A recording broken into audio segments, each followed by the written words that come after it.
Jadi untuk subtopik yang seterusnya, kita akan discuss tentang orifice meter dan venturi meter. Okay, sebelum tu saya nak jelaskan beberapa benda.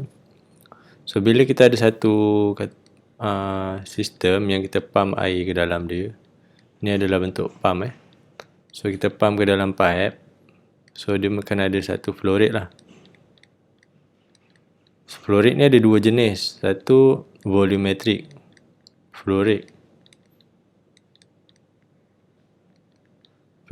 Volumetric flow rate ni biasanya kita ukur guna liter per minit. Dan kalau calculation kita akan guna meter cube per second. Sebab dia volume kan. Satu lagi adalah mass flow rate.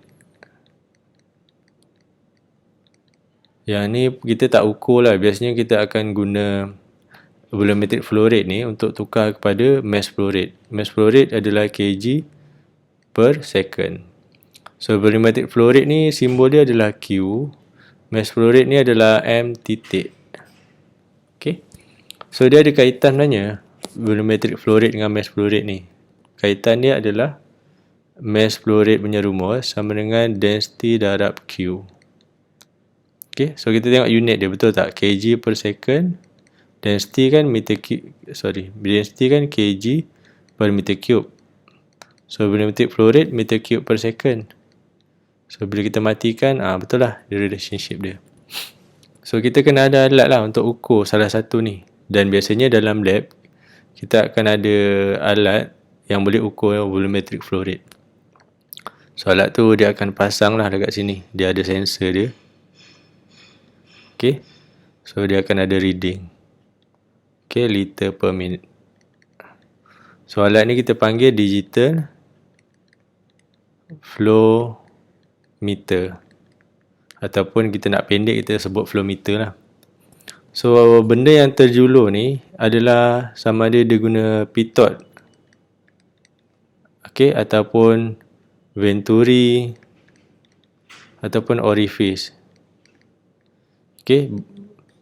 Supaya dia boleh kesan. Kesan apa? Perubahan. Dia akan detect changes in pressure. Lepas tu dia akan convert kepada liter per minit tu. So, ni cara alat digital flow meter ni berfungsi. So, kita akan tengok kat sini kita akan tengok contoh yang pertama adalah venturi dengan orifice. Okay. Macam mana dia berfungsi So, ni ada bentuk pitot Pitot ni ada dekat kipas kapal terbang. Okay. Dan dia akan digunakan lah untuk measure speed. Okay. Benda ni bagus sebab kalau kita punya elektronik punya sistem fail, kita mesti ada manual punya sistem lah untuk baca. Okay, itu maksud dia. So, venturi meter ni apa dia? Venturi meter ni basically ada salah satu pipe yang kita kecilkan. Okay. Asalnya ni belakang ni pipe yang sebenar. Pipe air lah yang ada air. Kemudian bila kita pasang venturi ni yang tengah ni. Venturi ni alat dia simple. Dia adalah alat yang contractkan diameter of pipe. Kemudian dia diverge balik. Lepas contract dia jadi besar balik. So, bila pipe ni berubah daripada besar ke kecil, sebenarnya dia akan ubah dia punya pressure dengan velocity. Okay. Pressure dia makin tinggi lah sebab dia sempit kan. Okay. Benda yang sempit, pressure dia tinggi. Kemudian velocity dia pun bertambah. Okay. Cuma yang alat ni ukur tadi adalah perubahan. Digital flow meter ni dia akan ukur perubahan pressure. Okay. So, itulah kegunaan venturi meter ni. Dan disebabkan bentuk dia ni agak panjang dia kena ada area untuk dia kecil dan kena ada satu jarak untuk dia besar. So, kelebihan venturi meter ni dia ada tulis kat sini. Dia boleh handle fluid yang contain slurries. Slurries ni benda yang pekat dan likat. Contohnya macam air empangan kan. Okay, dia pekat, dia bercampur dengan tanah. So, kelebihan dia boleh handle lah fluid macam tu. Lepas tu dia negligible possibility of clogging. Dia kurang risiko untuk tersumbat. Dan coefficient of discharge dia tinggi. Maknanya efficiency dia tinggi. Dan kekurangan dia, yang atas ni kelebihan, kekurangan dia adalah expensive. Satu lagi, dia susah nak guna kat ruangan yang sempit sebab dia kena ada jarak kan. Venturi meter sebenarnya agak panjang lah sebab dia kena ada area yang kecil dan area yang besar. So space dia akan gunakan space yang lagi tinggi. Yang kedua, alat yang kita nak discuss adalah orifice meter. Orifice meter ni konsep dia sama dengan venturi meter. Dia nak kecilkan diameter pipe ni supaya bila kecil ada perubahan pressure yang kita sebut tadi. Okay. So kaedah orifice meter ni dia macam seolah dia letak satu cincin dalam pipe. So dia tak perlu satu jarak lah untuk dia kecil dan besar. Bila ada satu cincin ni yang diameter dia kecil ni, memang pipe air pun air punya pressure pun memang akan jadi tinggi lah sebab dia terhalang kan. So ruang yang diguna memang besar ni je. Ni ada manometer. Ruang yang diguna memang kecil. Yang penting dia boleh sense pressure yang masuk tu berapa asalnya. Pressure 2 ni dia detect dekat ruang yang sempit ni. Pressure dia berapa. So disebabkan ni orifice meter ni kelebihannya adalah dia more cheap. Dia lebih murah. Lepas tu require less space. Dia kurang guna ruang.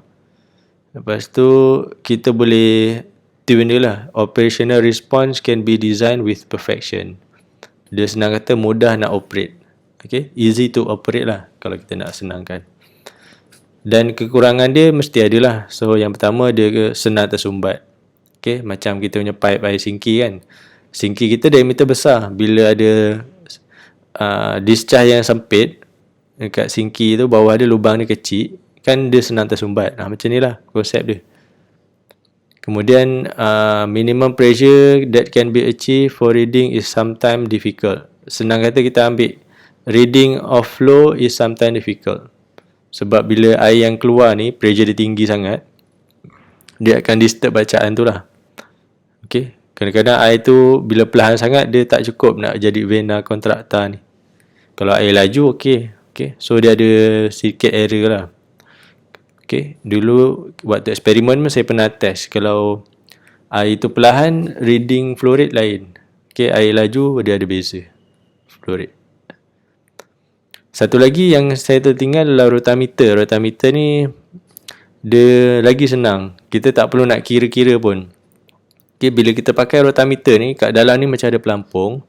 So bila air mengalir pada bawah ke atas, okay, so kita kena pasang rotameter ni dengan betul lah sebenarnya. Okay, direction ni kena betul, flow daripada bawah.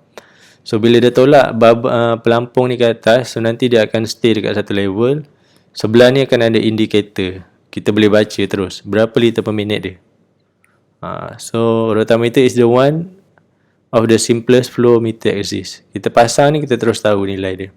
It is used to measure the actual fluid flow rate. Okay.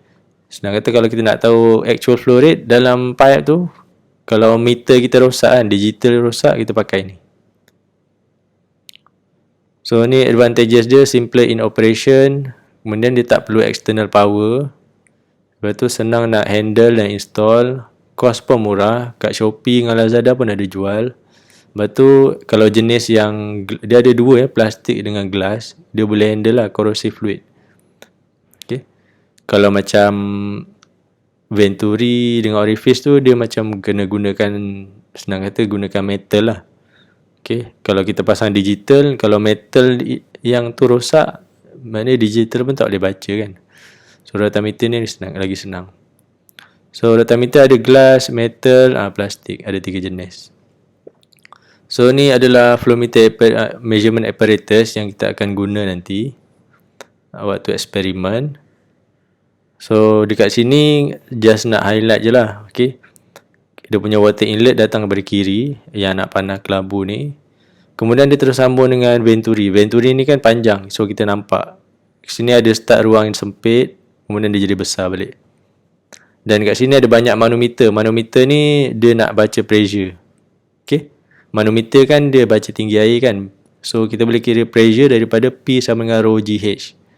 H manometer ni kita akan masukkan dalam P sama dengan rho GH untuk dapatkan P.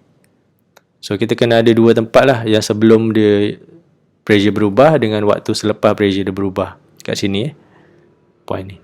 Kemudian kat sini ada orifice. So nombor 8 So kat orifice ni sebab ruangan dia kecil je dia guna. So kita memang tak berapa nampak dengan jelas lah daripada gambar ni. Kemudian terus naik ke atas air ni, kat sini ada rotameter. So waktu eksperimen biasanya kita akan ambil nilai rotameter ni sebagai benchmark. Kemudian kita kira flow rate secara manual. Okay, daripada orifice, daripada venturi. So nilai kita mesti sama dengan apa yang kita baca dekat rotameter. Okay, itulah dia punya cara kita buat eksperimen ni. Jadi ni gambar rajah dia beza diameter ni akan menyebabkan beza pressure ni.